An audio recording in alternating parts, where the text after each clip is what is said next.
Agora sim. Vai começar em 3, 2, 1. Olá, tudo bem? Eu sou o Charlie Luz, sou professor aqui em São Paulo, na FESP, Fundação Escola de Sociologia e Política de São Paulo, onde coordeno os cursos de pós-graduação em Ciência da Informação, entre eles gestão arquivística, gestão da informação digital e gestão de serviços de informação. Também sou professor de experiência do usuário e arquitetura de informação na ESPM, Escola Superior de Propaganda e Marketing, então, onde eu consigo aí pesquisar um pouco dessa relação da experiência do usuário e de como se dá todo esse processo de planejamento digital. Vou recomeçar a fase desse avião, tá? 3, 2, 1, começando. Olá, tudo bem? Eu sou o Charlie Luz, professor aqui na FESP, na SPM em São Paulo, consultor da FID Consultoria, e vou trazer para vocês um pouco uma visão da experiência do usuário, do planejamento de experiência e como isso pode se relacionar com a área de arquivos, principalmente, mas também não só de arquivos, também com a área de bibliotecas e museus, enfim, qualquer acervo, qualquer instituição de cultura que queira se relacionar com clientes pode sim utilizar alguns preceitos da experiência do usuário, do planejamento da experiência, do design centrado no usuário, então, para pensar em produtos, pensar em serviços aí para esses usuários. Eventualmente, vou falar cliente ao invés de usuário, né? O usuário é um termo que a gente conhece bem na área de informação, mas aqui também, eventualmente, eu posso falar cliente, né? E o que tem por trás desse termo é uma relação de cliente mesmo, né? A gente pensar que esse usuário ele vai consumir algum produto nosso e necessariamente isso não é uma relação comercial, tá bom? Então deixa eu começar a apresentar um pouquinho para vocês ah, esse, opa, aqui. Bem, aí é sobre mim, né? Eu fui publicitário e aí eu achei que o mundo da comunicação estava um pouco repetitivo e comecei a pensar aí no mundo da informação digital. Foi quando eu conheci, por causa da internet, o curso de arquivologia na URGS, né? Então, lá eu de fato conheci muito a parte do planejamento digital, da informação digital, e quando vim para São Paulo também tive a oportunidade de fazer o mestrado em ciência da informação lá na USP, né? Trazendo aí essa discussão entre o produtos digitais, serviços de arquivo, serviços de biblioteca, serviços de museu, de que forma essa questão digital então impacta nas nossas áreas, né?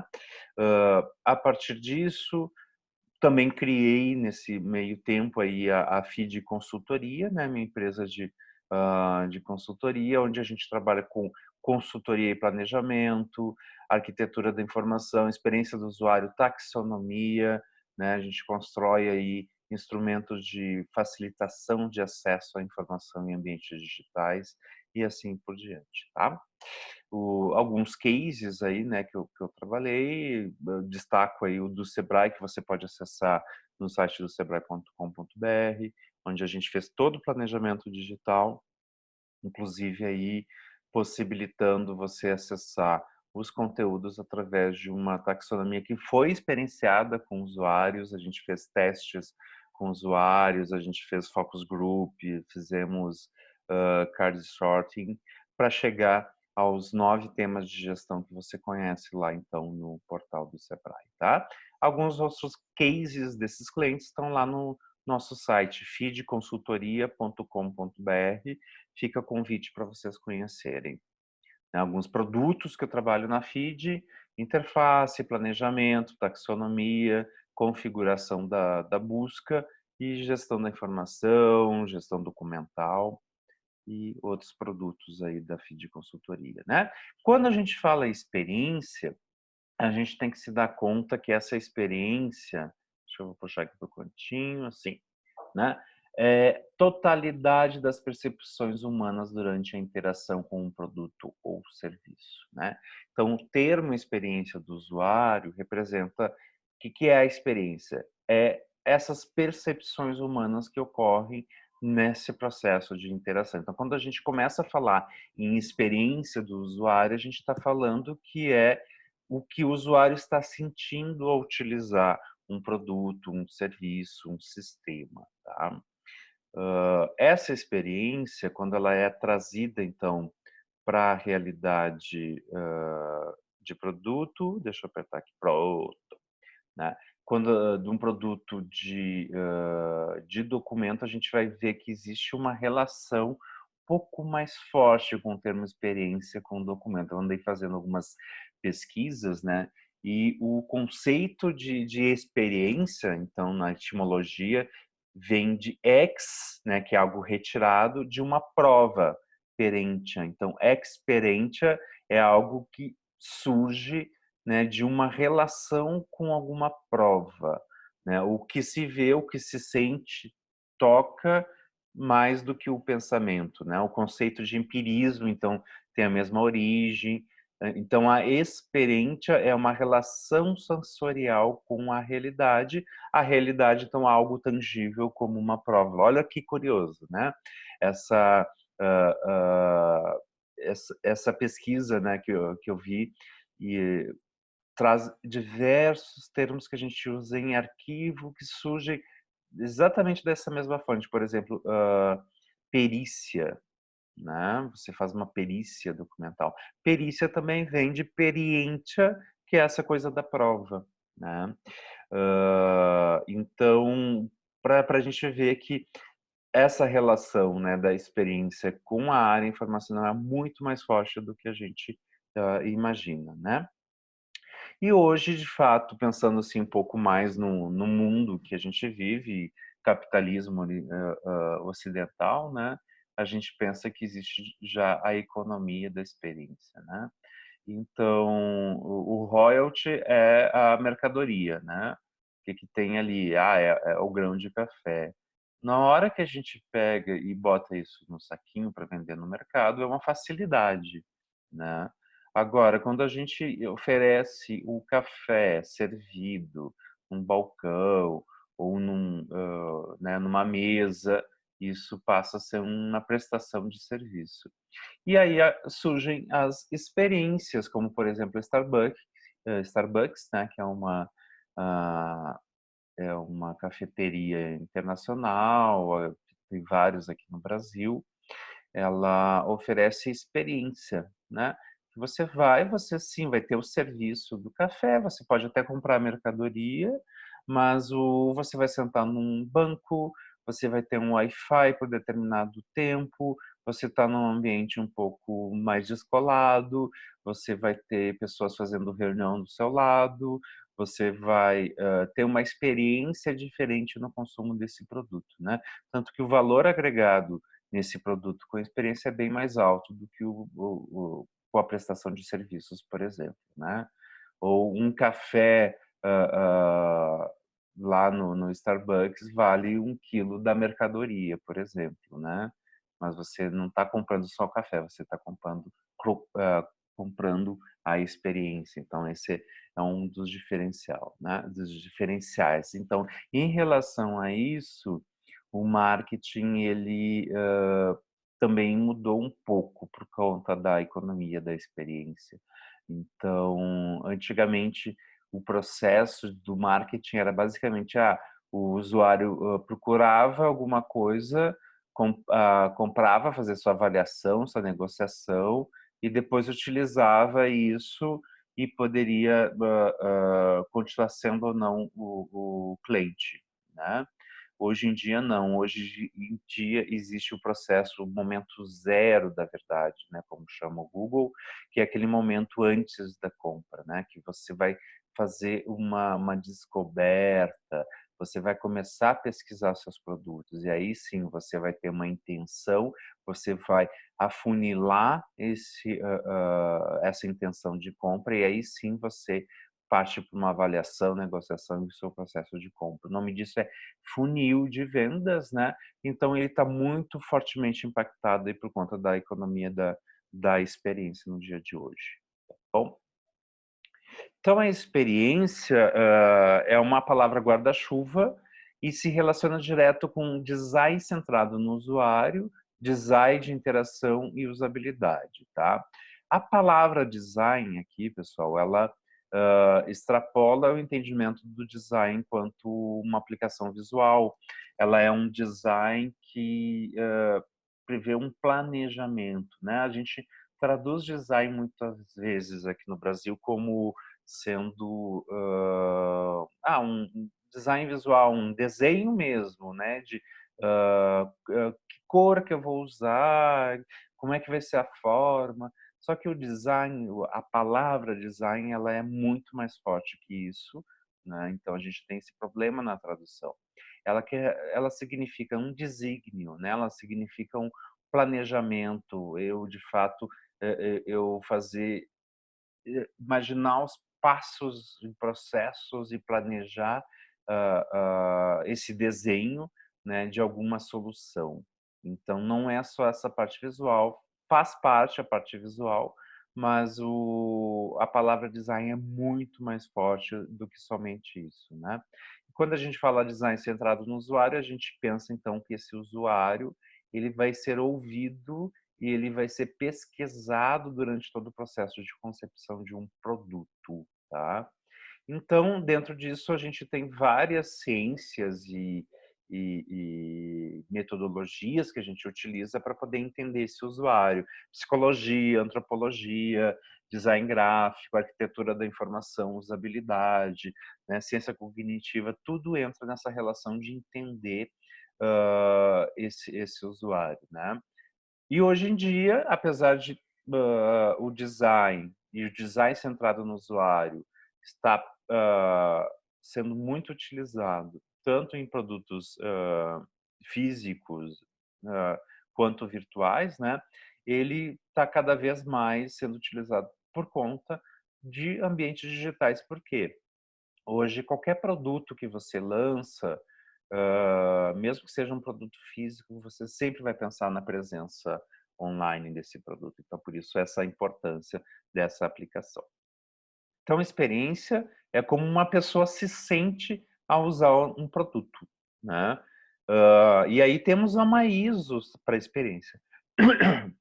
Na verdade, é uma ISO para usabilidade, a 9241, que ela diz então que a experiência são as respostas e percepções de uma pessoa resultantes de um uso de um produto, sistema ou serviço, ou seja, é como a pessoa se sente após a utilização de um produto. E aí a gente pode considerar que é algo muito subjetivo, porque essa experiência para uma pessoa pode ser boa, para outra pode ser ruim. E aí então que entra esse design centrado no usuário para tentar localizar uma forma de planejar um produto que seja o mais abrangente, o mais amigável possível para essas pessoas, né? Sempre considerando que pode ter pessoas que não gostem da utilização desse produto, desse serviço, tá?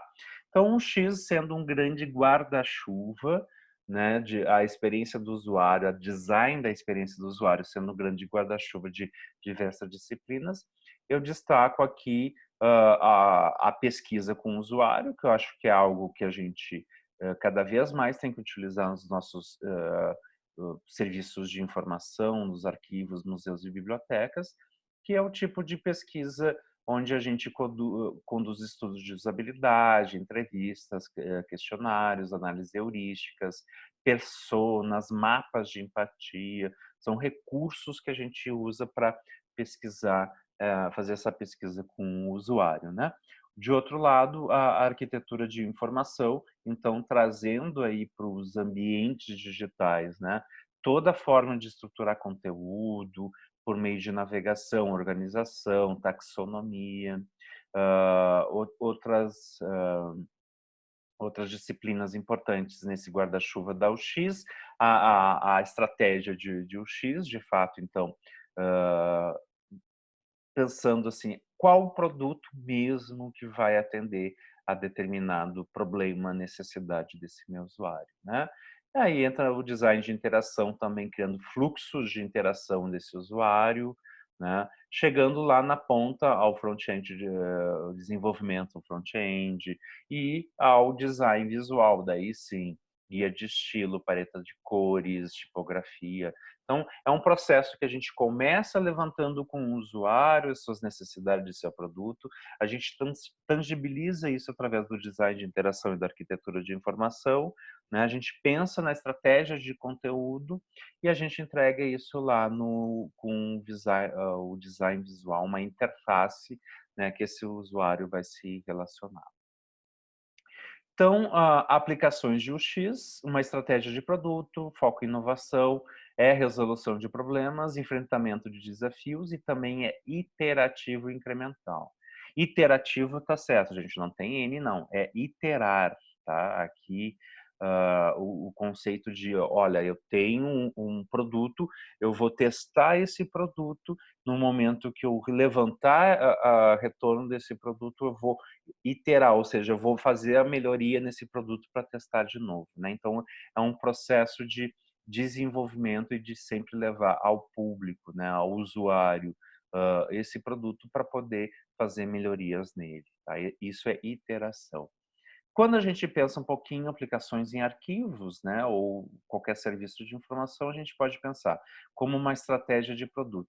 Por exemplo, eu vou fazer uma exposição, eu posso sim já fazer uma pesquisa, nem que seja uma SurveyMonkey, com os amigos do arquivo, os amigos da biblioteca, para saber o que eles acham dessa exposição. Quando eu vou fazer um catálogo seletivo, eu posso trazer facsímiles daqueles documentos, botar numa mesa e escutar um pouco o que um determinado público, né, pode pensar a respeito daquilo. Isso pode ajudar na construção do meu catálogo seletivo, né? Ou pensar um serviço específico, né? Por exemplo, eu vi uma pesquisa que o ano passado a coleção ou o fundo mais pesquisado não lembro se era no arquivo aqui do estado de São Paulo, mas ou no Arquivo Nacional, não me recordo mesmo, mas era o fundo dos imigrantes, né? Então, como é que a gente vai fazer para melhorar esse serviço para esses imigrantes, né? De que forma? O que a gente pode oferecer a mais para ele, né? E aí eu trago uma visão que é a seguinte: quando a gente está pensando em um X, especificamente em arquivo e arquivologia, não trata-se só de descrição, tá? Descrição, sim, com certeza é uma utilização que a gente já devia estar usando faz muito tempo. Mas na descrição arquivística, a gente está só construindo exatamente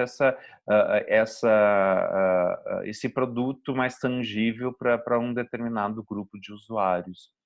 Não é só para isso, né? A gente pode pensar, inclusive, em personas internas, e a gente pode melhorar os próprios procedimentos internos de arquivos. A gente pode utilizar, então, essa estratégia de produto não só para descrição arquivística, mas em outras funções arquivísticas que são desempenhadas, por exemplo, por colaboradores internos do arquivo, né? Foco em inovação, interfaces de SIGAD, então a gente também pode ter aí o usuário participando na melhoria da relação com o SIGAD. Então, também não é só usuário externo, usuário interno também. Muitas vezes uma tela de SIGAD tem 500 mil opções, a gente sabe que determinados usuários vão usar 2, 3 opções, por que a gente não cria, então, interfaces voltadas para esses perfis, né? Então, aí podem surgir inovações nesse sentido. Pode resolução de problemas, pode resolver problemas também, né? E aí, por exemplo, resolver problemas de classificação, né? Há um determinado grupo de usuários que classificam documentos e está tendo problema sempre em identificar determinada classe, né, desse processo. Então, a gente pode fazer um trabalho com essas pessoas internas para melhorar esse processo, fazer com que eles entendam a classificação como outro processo, ou até, quem sabe, melhorar o nosso instrumento de classificação, né? Enfrentamento positivo de desafios, o que o usuário quer, né? O que a gente oferece, ou seja, de que forma esses desafios vão ser trabalhados, né? Fazer esse equilíbrio, né, entre o que o usuário quer e o que a gente está oferecendo. E é um processo interativo, incremental, e aí nisso sempre estudar o usuário, sempre a relação que esse usuário vai ter com os nossos produtos e serviços. E aí, arquivos pode usar em tudo que tiver usuário. A ideia é essa, né? Tudo que a gente tem um usuário, a gente vai poder planejar, né? Então, esse canvas aqui é um canvas de experiência que eu estou mostrando para vocês na tela, né? Nessa parte um pouco mais escura, a parte superior direita, ali a gente tem as ideias, os objetivos de usuário, né? O que ele espera alcançar com o artefato, com a ideia, com o que está sendo proposto, né? E lá em cima, artefato e ideia, o que você está propondo, né? E a partir disso, uma ideia geral, quem é esse usuário, possíveis pontos de contato, os cenários de uso dessa experiência. A proposta de experiência, então, o que está, né, sendo proposto, e do outro lado, né, nessa parte mais clara, quem é o cliente. Então, assim, o usuário, de uma forma geral, potenciais utilizadores daquele produto, serviço que o serviço de informação está criando, e do outro lado, né, na outra perspectiva, o cliente, quem é o cliente, objetivos do cliente, recursos que vão ser necessários para poder viabilizar essa ideia e alguns parâmetros que o cliente exige no projeto, né? Então, essas duas amplitudes, usuário e cliente, são importantes na hora de conceber esse tipo de ferramenta.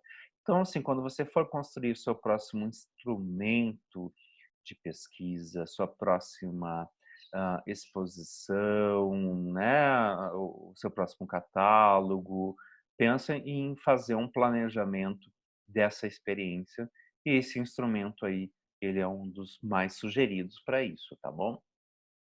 Então, só para a gente passar um pouquinho aí pelo planejamento de UX, rapidamente, vou falar sobre as etapas. O Jesse James Garrett criou essa metodologia de planejamento de produtos de UX, né, que parte de uma parte mais abstrata, necessidades de usuários e objetivos, né, de produtos, e aí passa por etapas intermediárias até chegar o produto lá na ponta, naquela área azul, visual design, tá? Então, dentro disso, a gente precisa pensar, né, a partir das necessidades dos usuários e dos objetivos de negócio, o requerimentos de conteúdo, ou seja, requisitos de conteúdo e especificações funcionais, né? O que a gente planeja através do design de interação e da arquitetura de informação e entrega isso lá em alguma interface, tá? Então, interface não só digital, pessoal. A interface aqui é qualquer forma, qualquer coisa, qualquer item que vai se relacionar com o cliente, né? Então, por exemplo, um elevador com aqueles botões, aquilo é uma interface, né? É um sistema que se relaciona com o usuário e a forma de relacionamento é o elevador como um todo, é a porta que abre e fecha e é também aqueles botões. Então, a gente tem aí, né, a experiência como um todo e a interface de relacionamento, que são os botões, né? Então, a gente usa essa metodologia para planejar qualquer tipo de produto, tá? Então, parte da estratégia, define o escopo, cria uma estrutura, cria um esqueleto e entrega isso numa superfície. Basicamente, esses são os passos, né? E aí, uma metáfora a respeito disso, né? Você mapeia a experiência, cria uma arquitetura de informação, faz uma usabilidade, cria um design de interação e entrega isso lá numa interface lá na ponta, né? E aí o Roosevelt e o Morvail, dois grandes autores da área de arquitetura de informação, também criaram uma metodologia de iceberg para o planejamento de arquitetura de informação, e a arquitetura da informação é uma dos pilares da experiência do usuário. Então, a gente tem aí, né, a base dessa metodologia do Rosenfeld e Morvail são usuários, conteúdo e contexto, né? Então, contexto traz essas questões de estratégia, conteúdo, estruturas e significado, e usuários, necessidades e comportamento. E a partir disso, então, a gente equilibra e apresenta para esse usuário aí o que foi planejado, né? Então, a arquitetura de informação, organização de informação, rotulagem, navegação e busca, o que se preocupa a arquitetura de informação nesse momento, né? E junto disso, né, da arquitetura de informação, a usabilidade é outro item importante lá do guarda-chuva de UX, né? E a usabilidade busca compreender aspectos de interação entre pessoas e sistemas computacionais. Então, a gente parte desse entendimento, né, do que o usuário quer, do que ele precisa, o modelo mental desse usuário, a gente traz isso para um sistema, a gente está começando a falar em usabilidade, né? Então, e a usabilidade é a interação entre esse usuário e algum sistema. E aí, então, né, o design não é só visual, o design de fato é o planejamento aí dessa experiência e depois o planejamento das interfaces, tá?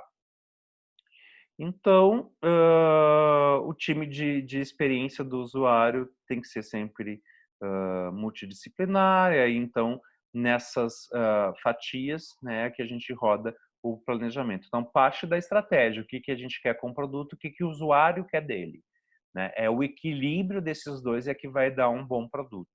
A gente precisa ver o que a gente está oferecendo e o que o usuário quer. E olha, não é o que a gente acha que o usuário quer, tá? A gente tem muita mania de achar que o usuário quer tal coisa. Ah, eu conheço meu usuário, ele quer tal coisa. Não é isso, né? Aqui a gente tem que escutar o usuário. Pode ser numa pesquisa, pode ser parando o usuário, respondendo um questionário, pode ser uma observação de algum comportamento, pode ser, existem diversas técnicas de experiência do usuário, né, que a gente aplica para poder medir o que o usuário quer a respeito de um produto, né? A parte de estratégia é um pouco mais simples, né? Entender aí as estratégias possíveis do negócio, tá? E aí a gente chega no nível de escopo, o que vai ser feito, né? Equilibrar a necessidade de usuário e os objetivos de negócio e trazer aí um escopo do que a gente define, né? Geralmente em web vai ser um aplicativo, um site, numa exposição vai ser a experiência expositiva, vai ser o material né, o catálogo que vai sair da exposição. Então, são N produtos que a gente vai criar com essa metodologia. Então, definição de escopo é o que a gente vai oferecer de fato, né? E aí, a estrutura, funcionalidades e como que os dados se encaixam, e aí entra, então, o design de interação, que é quando a gente define os fluxos, as utilidades que o usuário vai utilizar nessa interface, seja essa interface um software ou algum produto físico, né? E aí, quando a gente está falando em hipertexto, né, a gente aqui já está trabalhando muito com a arquitetura da informação, e aí a gente chega no protótipo, tá? Que é o esqueleto de como apresentar os elementos da interface na tela, e aí a gente já está falando em wireframe, né? A gente está falando de mockups, então formas de tangibilizar ao usuário a proposta que sai então da arquitetura da informação. E para fechar, a superfície, de fato, a interface que está sendo oferecida para esse usuário, para tudo que foi planejado, né? Seja ele, então, né, lá do elevador, a botoeira do elevador, né? Seja um aplicativo, um site, então tudo isso é definido visualmente nesse momento. E aí tem que pensar na ergonomia, na marca, tem que pensar de que forma isso vai estar aderente ao própria comunicação já tradicional da nossa instituição e né, empresa e assim por diante. E a interface, então, o que é exatamente uma interface? É um ponto de contato e interação entre dois sistemas, um sistema humano e um sistema digital, por exemplo, entre o sistema de informação e o usuário. E aí, quando a gente fala, né, nesses pontos de contatos e interação, a gente está falando em mediação. Então, quando a gente cria um produto que a gente pensa na experiência do usuário, a gente pensa muito aí no processo de mediação desse cara por meio de uma interface, né?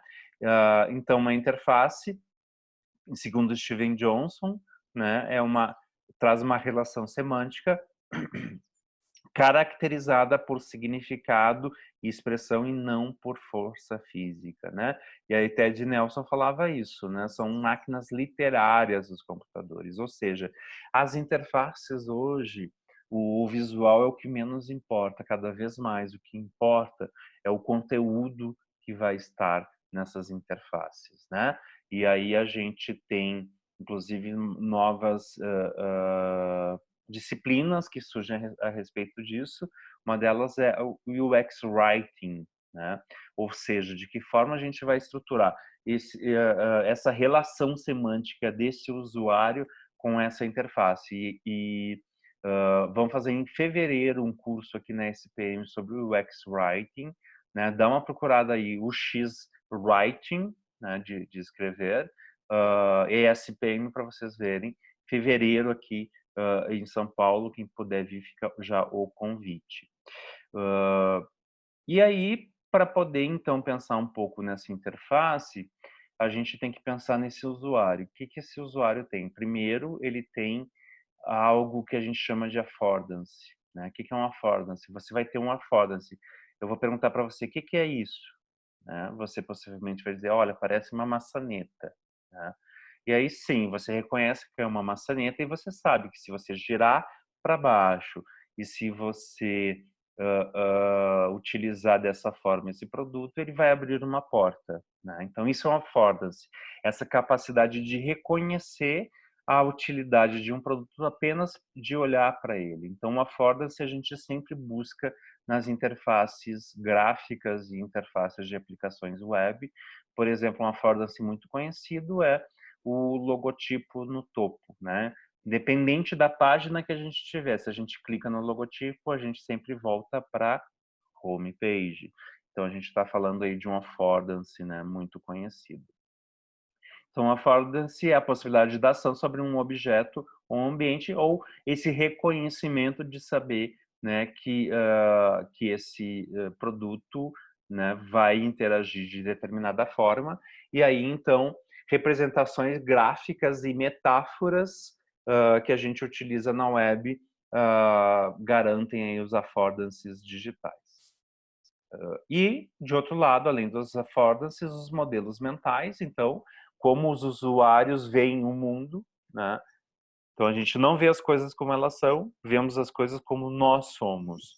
Segundo o Talmud, o livro religioso mais antigo do mundo, tem mais ou menos 5 anos, é um livro indiano, né? E ele fala exatamente isso. Vemos as coisas como nós somos. Então, esse modelo mental, ele é um filtro para como a gente vê o mundo, né? E esse modelo mental, ele vai trazer crenças, temperamento, constituição física e aí vai determinar algum comportamento de interação com o produto, né? Então, o modelo mental orienta ações, né? E aí a ideia é a gente sempre reconhecer o modelo mental do nosso usuário para já saber como ele pode reagir a determinado produto, né? Então, modelo mental na web cada vez mais assim é tentar não inventar onde não precisa, né? Por exemplo, hoje em dia em e-commerce, né, as pessoas sabem o que é um carrinho de compras. Por que eu vou inventar, sei lá, saco do Papai Noel, né, alguma coisa assim para como metáfora, se as pessoas já conhecem como carrinho de compra, né? Já faz parte do modelo mental de todo mundo, o carrinho de compras, não tem por que eu não utilizar isso a favor do processo de navegação, tá? Até porque o mundo real, a interação das pessoas se dá por audição, tato, paladar, visão e olfato. E na web, né, essas sensações elas são diminuídas a basicamente audição e visão, tá? Então a gente precisa sim utilizar modelos mentais dos usuários para evitar maiores erros no processo de utilização de produtos, tá bom? Para fechar, vou mostrar algumas interfaces, né, de um pouco interfaces históricas, as CLIs, né, as interfaces de linha, foi como começou aí a processos de navegação no primórdio da computação, né? Para vocês verem que é de fato um sistema semântico, porque você tem essa interface, assim, visualmente ela é, né, ela é funcional, mas assim não tem nada, nenhum recurso visual mais interessante. Mas o que ela traz? As coisas mais importantes para esse sistema, que são as funcionalidades, né? Então, ela é uma interface que atende aos seus objetivos e ela é semântica naquele sentido de trazer aqui os textos, né? E as interfaces foram evoluindo, né, para as GUIs, para as interfaces gráficas, né? Então, aí, a primeira interface gráfica que surgiu pela Xerox, Xerox não quis saber, foi lá Steve Jobs da Apple e contratou a mesma equipe para criar, né, para o primeiro Mac essas interfaces gráficas. E aí, então, hoje, como estão as interfaces gráficas, né, do Windows e do sistema macOS, então aí as evoluções do Mac, né, desde o primeiro ao mais atual. Vejam que, novamente, a área de informação, né, é uma analogia com pastas, com documentos dentro de pastas, que estão dentro de pastas, que estão em caixas, né? Então, também é uma analogia computacional, é a nossa analogia. Macintosh 84, aí então Windows também, né? Trazendo um pouquinho como era o Windows antigamente. Hoje, então, a gente está indo para o caminho das interfaces naturais de usuário, muito utilizada em games, né? Então, isso é uma coisa boa, que as pessoas estão até se mexendo um pouco mais. As interfaces naturais, as interfaces de voz. E é isso. Eu queria agradecer, então, a atenção de vocês, trazer um pouco essa visão, né, de como a gente criar produtos aderentes aí ao usuário, aos usuários de arquivo, né? Que planejar produtos não é só planejar a descrição arquivística, a gente está planejando de fato essa essa relação, né, que esse usuário vai ter com todo o produto e as diversas etapas desses produtos no nosso serviço de comunicação, de informação e assim por diante. Tá bom, gente? Muito obrigado. Usa aí esses contatos para dar um feedback que você achou aí desse papo que a gente teve, tá bom? Muito obrigado.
pode fazer normalmente a sua apresentação de slide.